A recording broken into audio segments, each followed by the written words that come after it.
Good morning, friends. Thanks for walking with me today. This morning, I want to talk about something that has a way of slipping into the corners of our minds and settling in like fog. Guilt. Sometimes guilt shows up because of something we've done, something we've said in anger, something we left undone, some moment we wish we could take back. That kind of guilt can be a teacher if we let it, nudging us towards healing and growth. But not all guilt is honest. Some guilt is handed to us by others, quietly or loudly, with words or without.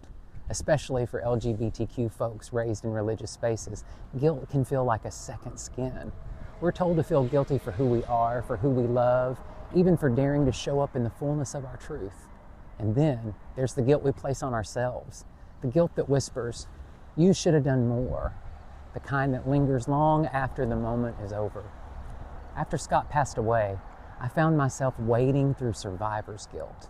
I kept thinking, why him and not me? I convinced myself that the world would have missed him more than it would have missed me. Grief, isolation, and the quiet of rural Kentucky amplified those lies. And let me tell you, the enemy loves to do work in the silence, but God does God's work there too. In my prayer time, I still sit with the ways guilt tries to revisit me, whether it's impatience, a sharp reply, or the fear that I'm not doing enough. But I'm learning to see those moments through the eyes of grace, not shame, because guilt unchecked keeps us chained, but grace sets us free. The Apostle Paul reminds us in Romans 8:1, "There is therefore now no condemnation for those who are in Christ Jesus, not for our queerness, not for our survival, not for the long winding road we've walked to get here.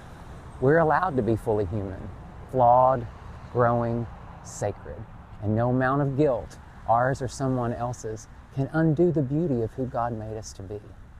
You are not here by mistake. You are here on purpose.